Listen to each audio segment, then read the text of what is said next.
Welcome to the SDA Housing Podcast, brought to you by NDIS Property Australia. Before starting this episode, we need to provide a general disclaimer. Information contained in this podcast is general in nature only. It does not take into account the objectives, financial situation, or needs of any particular person. You need to consider your financial situation and needs before making any decisions based on the information in this podcast. And you should consider seeking independent and professional advice for your personal circumstances. All right, let's begin. Hello, everybody. My name is Minh, and I'm your host from NDIS Property Australia. And you listen to the SDA Housing Podcast to show explains, highlights, guides, and brings awareness about all things SDA in this ever-changing NDIS world. Today, we have Kevin Chen from Paramount Disability Homes, a repeat guest speaker, one of our favourite speakers, I think. He's come with some information. He had a Paramount boys in Melbourne there had a meeting with the NDIA Commission in their office to talk about the SDA sector.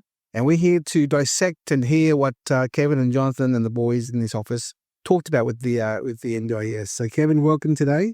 Thank you for having me again. Thanks so much. Yeah. Awesome, mate. Tell me what happened. How did this come about, this meeting, and why did it occur, and why did they single you guys out, and what did you guys talk about? So I'll just let you talk, and I'll jump in every once in a while to ask some questions here, please. Oh, absolutely. So, look, we were approached by the NDIS Quality and Safety Commission, and they reached out to us originally because they wanted to get some feedback, I guess, on the SDA sort of overview on the market, what we were seeing as SDA providers firsthand, any sort of struggles that we were facing, obviously some feedback given the recent sort of few instances that happened in the media. I think they want to address the grey areas in this space. So, they were doing a handful of interviews. So they're actually up in Brisbane, and they came down here, did a fair few interviews with different providers, and we happened to be one of the providers that they talked to. Wonderful. So let's start from the beginning. What did they ask you? What did you talk about? Tell me. Yeah, so it's sort of the first thing they asked us is about what is it that we're seeing in the market, and what are the biggest sort of pitfalls that we're seeing in this current market. Obviously, the first thing we talked about is the undersupply of housing in the right areas, or where the populated areas for disabled participants. And then obviously the huge oversupply of housing in, areas that demand's not met. So that was one of the main issues. And obviously that issue itself has a lot of different issues that fall under. So whether that be SDA funding, whether that be issues with demand, data. There's a range of issues that we touched base on. And then they also addressed things like inducements. So inducements being offerings that SDA providers might give to participants. It's a very grey area, as you can probably imagine, what's appropriate, what's not appropriate in this space. And then we talked about certain ways that we can address these issues as well. Kevin, my understanding is there's more inducements occurring in the SIL provider sector than the SDA provider market. Don't you agree? Absolutely. So that was our initial sort of feedback as well. So I'll give you guys an example. It's quite standard in this market where SDA providers will offer, like a furnishing package, or I should say the investors behind the SDA providers are offering a furnishing package, might offer, transitional costs, might offer to cover, waive the maximum reasonable rental contribution for the first, period of time. And these are sort of the things where, they wanted to address whether it's appropriate or not and what's happening in the market. So we gave them our insights and the reasonings for these kind of offerings in this space. And do you want me to talk about what we shared with them in terms of our feedback? Yeah, certainly. I mean, I'm very curious because, from a commercial point of view, from an investor point of view, offering free furniture package or offering no MRRC for 6 months or 12 months or whatever, or offering transportation costs for moving over, that's just general stuff. I mean, that's not an inducement, I think.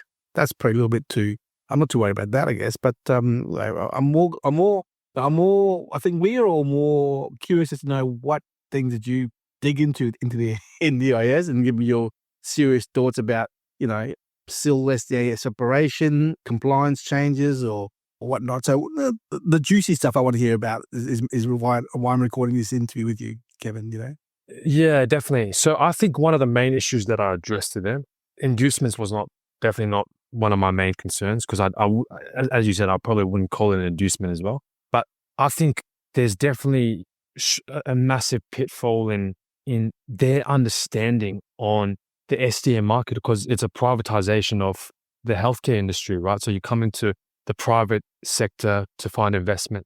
And obviously there's a lot of blind sides for them. What I mean by that is I'm not sure how well the NDIS understands, the process of borrowing, for example, to build an SDA or what's happening in the finance sector. So, as we're probably all aware, there's been, that tightening in the financing space, but there's still a huge undersupply of SDA homes in the right locations. And, it was a big shock to them as well. They didn't understand that, there are really tight financing issues. It's not just the fact that land is really expensive in infill areas. That's why investors can't invest in this area. So there's a lot of areas that they didn't, I guess, understand, and we had to shed light on. So Kevin, I want to ask you a question. After this meeting you had with the NDIA Commission, I rang you the next day and you said to me that they were very surprised with how advanced the SDA sector had become the last few years. Do you want to elaborate more on that topic, the impression there, please? Yeah, definitely. So obviously this scheme is not been around for a long time. Obviously when it was designed, they didn't expect so many dwellings to obviously be built in a short period of time. And now obviously there's more sophisticated investors, developers, institutions that have jumped in to SDA and advancing sort of in this space. So obviously when they initially launched the scheme, they didn't know that probably in such a short period of time that there was going to be so much investment in this industry. Okay. Thanks for that. What else did you glean from them? I mean, I know it's more about them coming to see you. Was it because of the Cocoon scandal fallout that they have initiated all these meetings with SDA providers? Is that the reason why this has occurred with most providers, some providers out there? I think so. So I think they want to improve the space. Obviously, they see certain areas that aren't safe in their eyes. So they want, the advice from SDA providers in this space to understand how they can redesign certain guidelines, for example. One thing that was really interesting actually is, a specialist disability accommodation team in the NDIA or NDIS, I should say, when we call or when we email them. So a lot of the times when we face gray areas in this space, we give them a call, but typically nothing really transcends through that call and we're asked to write an email. This might be issues with funding, issues with delays. And often the feedback that we get is not from a specialist team. It's from a general NDIA team. And we weren't quite happy about that, obviously, because we want to know the right answers. We've got stakeholders that we have to manage as well. So for us, we suggested that it would be really crucial and pivotal that we have like a specialist disability accommodation sector in the NDIA that can answer any of our queries as SDA providers. Obviously, this industry has grown very fast, so I don't think they've upscaled the staff as fast. And obviously, training staff is hard because it's a very niche space in this whole scheme there. Kevin, the way you're talking to me gives us the impression that it's a very small SDA team in the NDIS, in the NDIA. Is that your impression, that the understaffed, under-resourced kind of thing? Yeah, in my experience, I think they are definitely under-resourced and understaffed. Obviously, you can imagine with the volume of SDA properties that are coming out and claims that are being made, the delays are because, if it's plan managed or if it's NDI managed, for example, it's a lot of admin work and it doesn't seem like they have sufficient staff to handle, that increase in volume that we've seen. So definitely, I think if they direct resources in the right sector or give us a specialist team, it'd be beneficial to us and the other providers and stakeholders, participants in the space, Sure. Kevin, as a business, Paramount Disability Homes, have you encountered clunky red tape challenges in the processing administration of enrolments and enrolments, claiming PAC funds for investors? Have you seen those challenges in that paperwork from your end? Oh, most definitely. I mean, Can you give us examples of those scenarios? yeah, definitely. So, for example, like one of the first steps in SDA is to do the enrollment. So, investor, they get all their certifications done, and then you submit the enrollment to the NDIA, sorry. And often there are things that might not be consistent with what they need. For example, a title is not the right one they're looking for.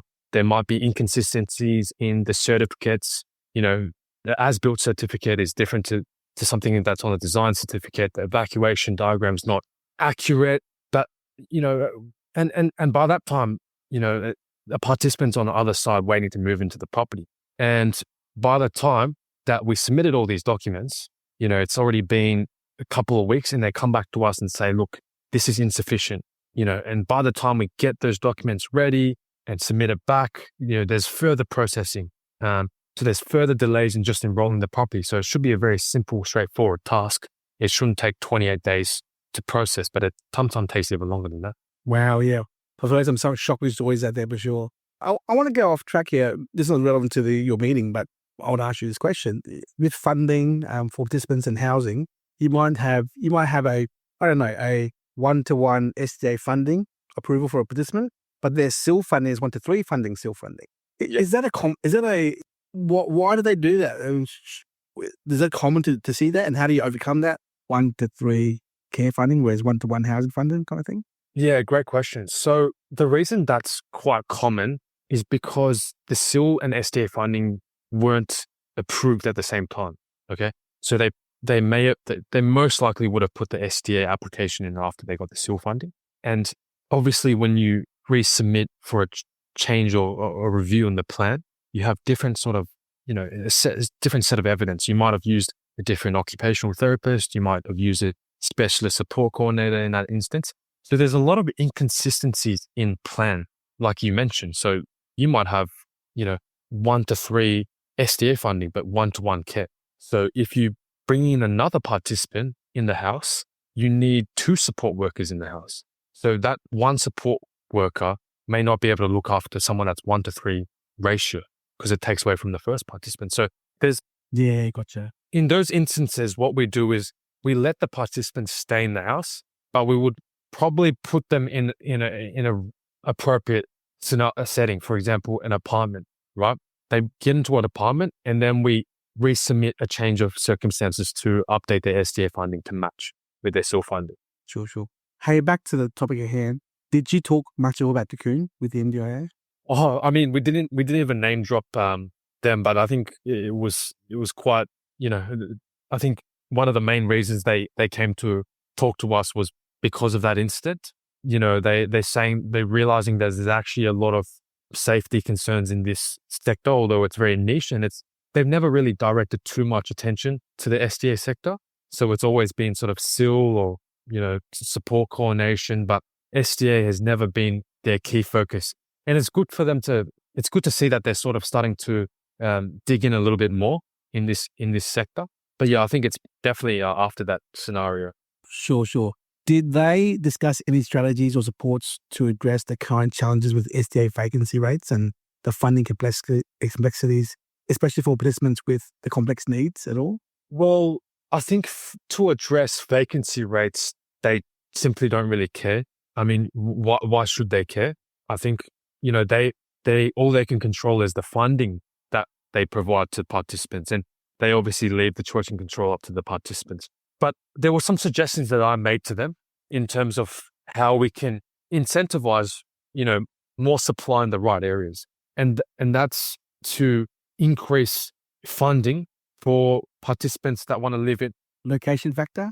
Location factor is a big one. So, for example, if I've got SDA funding and, I've got 1-to-3 funding, if my funding's in Southeast, it'll be $50,000, for example. But if I go to Inner East, it's boosted to $90,000. So you've got to really give that flexibility and that you don't need to put a plan review in short. It doesn't make sense to go through a plan review just to boost the income based on where you live. And that way it can incentivize more builds in the right areas. Because, if we build a house today in Box Hill Tech, most people that will be applying will have funding that's in Southeast, which will never be sufficient for a build here, So I think one of the main areas to address is location factor, boosting what's needed for the right investment to come, because it's simply too low. Most people have, further out funding. Yeah. Speaking of funding, how about payments, pace, delays of payments? Did you guys talk about those delays? I think that's common knowledge. It's too big of a. But the biggest challenge in the SDA sector is the slow payments for SDA payments to enrolled houses with participants in there. I mean, I understand them betting, going through auditing, invoices, taking 90 days or whatnot. I understand that, but this is SDA. It should be automatic. Why are so many investors getting such big delays or payments for rent? Yeah, great question. I think it comes down to whether it's NDIA managed, whether it's self-managed, whether it's plan managed. Because there's so many inconsistencies. For example, if a plan manager, which means that they've got someone that's looking after the funds and releasing the funds, if they don't know how to, for example, release the SDA funding, it can take up to, weeks of back and forth with the NDIA to then get the SDA funding released. So it's not even just the NDIA that's slow. A plan manager may not know how to release the funding in itself. So we, as SDA providers, we're constantly trying to improve the communications from not just us to the NDIA, but other stakeholders to the NDIA to speed up this process. There's a lot of pitfalls, as I keep mentioning, but definitely the payments getting released. Every single scenario might be different. Yeah. Did you give many big recommendations from your perspective to them as to how they should be improving? I gave them, I gave them a lot of recommendations. I'm not sure which ones they'll take on board and which ones they were, but obviously they're the safety, their concern is safety for this meeting. I'm not sure how much they'll address the undisciplined self. I think their main sort of talk was, again, inducements, which I felt quite interesting because, offering to cover participants' white goods, in my opinion, is not an inducement. It's a need of typical participants when they move to a new house, things like that. So I don't know how far we got with the inducements sort of conversation. Yeah. What about conflicts of interest in terms of people out there who are unregistered and or providers who are also developing SDA product or selling SDA product? Did you cover that at all or not? Not quite. We did talk about the conflict of interest between SDA and SIL. So again, it is, we told them that it doesn't seem right to have, two registrations under one organization, because the whole reason SDA came about was to split accommodation and supports, to give the choice and control with the participant. So for example, if the participant is unhappy with their care provider, they don't have to move accommodation, because previously that was a big issue in this sector. So, they definitely agreed that was a bit of a danger. Like it can be dangerous to have, and, taking away from choice and control if an SDA and SIL is under one organization. But the other thing that was quite interesting as well is they didn't understand why it's very hard to get a couple of SIL providers under one roof. So obviously it's idealistic to think that, one SDA provider can have 3 SIL providers under one roof. Obviously the guidelines are written like that, but I was telling them it's impossible. With the way that funding works with support workers, it's very, very almost impossible to manage. So we stick away from those types of arrangements. Cool. Well, before we finish, is there anything else we left out that you didn't talk about today that was covered in that meeting? Not really. I think we touched on a lot of small general issues. Some of the dodgy practices that we were approached to undertake. So things like SIL providers giving us certain, incentives and whatnot. So we did uncover a fair few of those things with them, but no surprises, as you can probably imagine. Yeah, gotcha. So where to from here? What's next between you and them? And nothing more to follow up on? Or is there something special to do? Obviously, they gave us their contacts, and we might have, they wanted to interview one of our participants as well, to find out from a participant perspective their thoughts, their experiences. So we will look to potentially organize that as well for them. And then we might, we're still waiting to collate, even from yourself, any sort of areas that you want to address, because we've got their direct contacts now. So we'll try and maintain a good relationship so we can see how we can improve this sector. I reckon there should be a more public whistleblower hotline.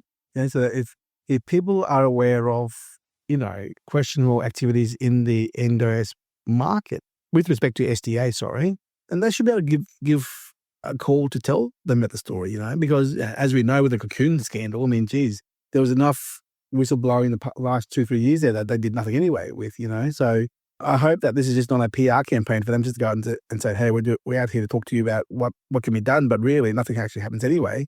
We really do hope that the NDIA does really implement changes to make sure that the safety, as you say, safety is more a priority for participants and providers, that they're looked after. And I hope that with all the, not challenges in the NDIS at the moment, but public awareness, but also the NDIA being a Safeguards Commission is aware of certain, questionable activities from spruikers or SDA providers who may not be, above board with the way they should be done. And they're being called out and they're being followed up by the NDIA, So I hope things are getting better moving forwards. And, and when there's bad press, obviously they have to, as a government department, have to go out there and do the right thing by beating the drum, saying, hey, we're here. How can we do more to help the community? Well, I hope that the feedback you guys give and other providers give to them about the SDA sector, it doesn't fall on deaf ears and actually is taken seriously, I guess. We can only hope so, that's all, yeah. Yeah, absolutely. Couldn't agree with you more on that one. So yeah, I mean, let's hope and see what changes, and we'll be here to update you if there's any sort of correspondence, and we'd be happy to share next time as well. Yeah. So before we hang up, I want to ask you this question. How is business been the last 2 months? I know you guys were very, very busy, and then this has obviously a correlation to the Cocoon scandal and the negative press and activity in terms of, houses under construction or no financing allowed out there. How is business for you as an SDA provider business? I think it's been challenging, but very rewarding as well. So obviously, there's been a lot of movement in terms of participants, people in emergency scenarios in the last sort of 2 months. And for us, we've put in long hours to help them get in the right placements. And there's a lot of damage, investors, properties being enrolled and stuck with Cocoon, and then helping participants find the right place. So we've been very busy in the last 2 months. And then you can imagine that all the delays and, other sort of holdups on our end, but at the end of the day, we need safe environments for people that need housing desperately. And have you transitioned any participants out of those Cocoon houses at all? Yeah, of course. So we've transitioned a handful of them. I'm not sure where, the rest of them have gone, but the ones that have called out for help, we've always been there to sort of give them additional sort of option. Were they brought to you by support coordinators? Support coordinators, mostly support coordinators, yeah. Family members, some other school providers obviously receive from support coordinators, but yeah, so a range of different sources, yeah. Have you heard any gossip out there about whether an organisation like Cocoon has withheld SDA income to investors by using it for other purposes in their business? Because that's what I hear, but I don't know if for sure if that's true or not, If there's another business I know there's another business that took on their sort of agreements. No, I'm talking about Cocoon as the SDA provider purposely held back SDA funds that should have gone to an investor and use it for other business purposes internally. I wouldn't be surprised, because they operated on a way where there was no clarity. When I talked to investors, there was no clarity on what the breakdown of income was. When did the participant move in? How much funding do they have? So it was very sort of, they were very vague when it came to communication. I think, and by the way, I'm going to have an interview with the whistleblower of Cocoon, Tanya Lee Quinn, at the end of June or maybe early July. And she has all the financials. So she said they operate like a Ponzi scheme. Money go from here to there, back forth. I wouldn't be surprised. But now, you know what? It's closed up now. It is what it is. It's under liquidation, but I guess we'll never see the truth. But the whistleblower I have, I'll talk to as an interview in my podcast next few weeks. He'll be clarifying more of that as well on the show. All right. Yeah. But listen, I really appreciate your time again. Really appreciate your feedback and your transparency on what you guys discussed with the NDIA. I mean, it's just general information anyway, nothing confidential. And hopefully we'll catch up with you some other time, hey? Well, thank you for having me. Yeah, glad to share. Thanks, guys. It's been all good, man. See you later. Bye-bye. We hope you enjoyed this episode. Please make sure you are subscribed and following us so you can keep in the loop with all of our upcoming episodes. We would really appreciate it if you could leave us a 5-star rating, a written review, and to share this podcast with those that could benefit. Until next time, catch you on the next episode.